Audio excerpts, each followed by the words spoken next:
is a great kid. She's really bright, but she's been having a little trouble lately. She brought this in to show the other students the section on the lunar landings. Yeah, they throw in my old textbooks. She always loved the pictures. It's an old federal textbook. We've replaced them with the corrected versions. Corrected? Explaining how the Apollo missions were fake to bankrupt the Soviet Union.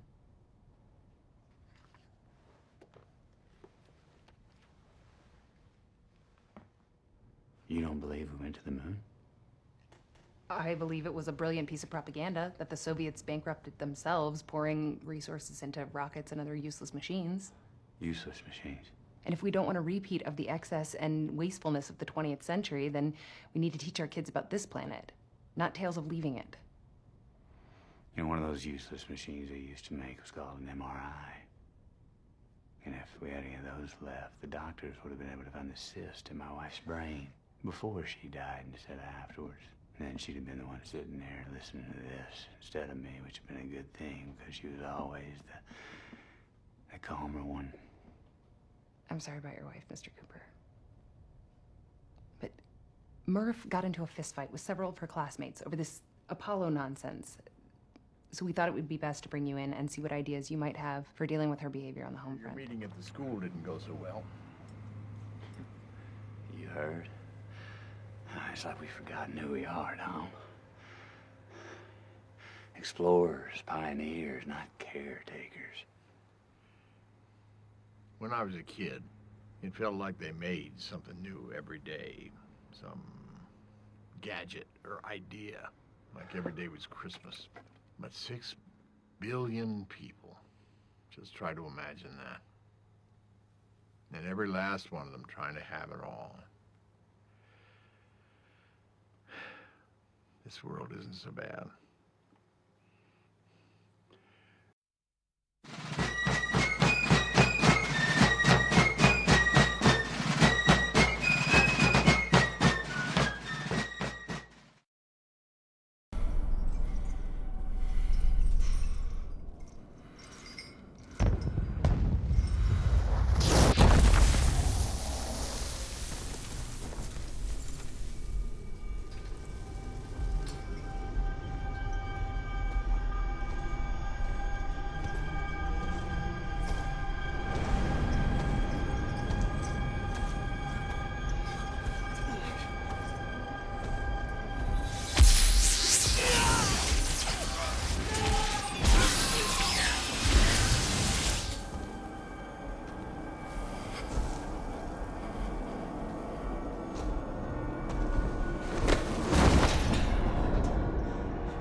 Another one came this morning, Mr. Wayne.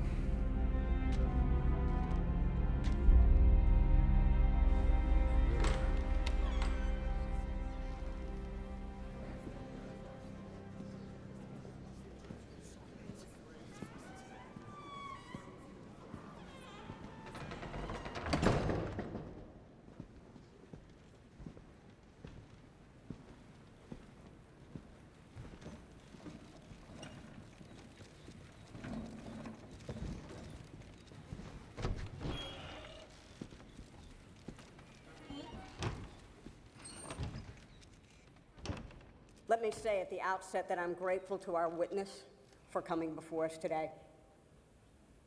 This is how a democracy works. We talk to each other. We act by the consent of the governed, sir. I have sat here before to say that shadow interventions will not be tolerated by this committee. Neither will lies. Because today is a day for truth. Because only by speaking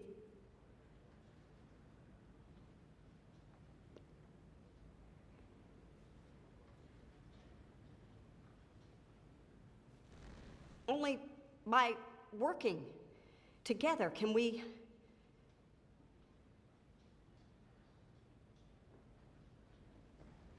Can we...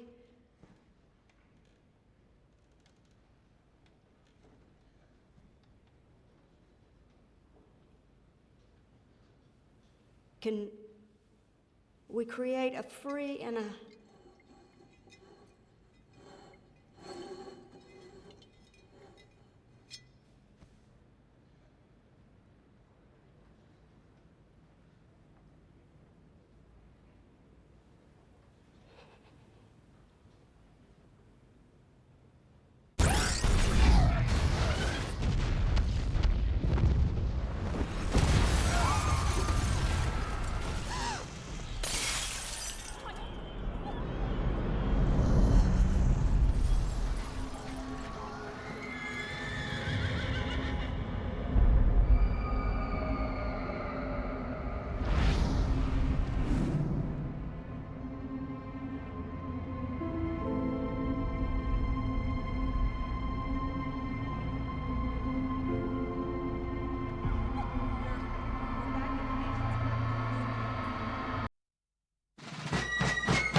Can you see by the dawn's early light what so proudly we hailed at the twilight? There's a ring around the tunnels. They're gonna blow it and trap the cops underground. Whose broad stripes Pull 'em out. and bright Pull him out, now!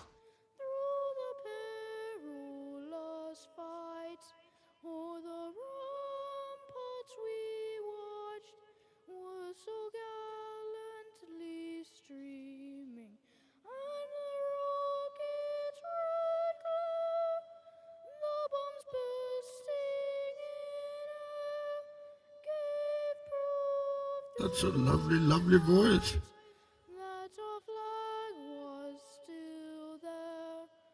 Oh, see does that star-spangled banner yet wave o'er the land of the free and the home of the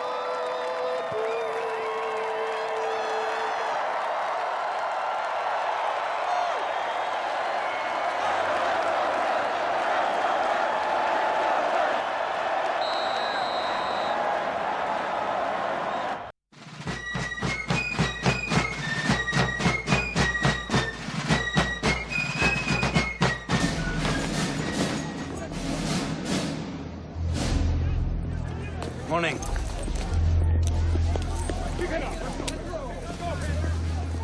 They're a little young. That they are. They look a little nervous. I need all flight crews to report to their designated areas immediately. Major. Barland. Sir. Good morning. Good morning. In less than an hour, aircraft from here will join others from around the world. And you will be launching the largest aerial battle in the history of mankind. Mankind, that word should have new meaning for all of us today. We can't be consumed by our petty differences anymore. We will be united in our common interest. Perhaps it's fate that today is the 4th of July, and you will once again be fighting for our freedom. Not from tyranny, oppression, or persecution, but from annihilation. We're fighting for our right to live, to exist. And should we win the day, the 4th of July will no longer be known as an American holiday, but as the day when the world declared in one voice, we will not go quietly into the night. We will not vanish without a fight. We're going to live on. We're going to survive. Today, we celebrate our Independence Day.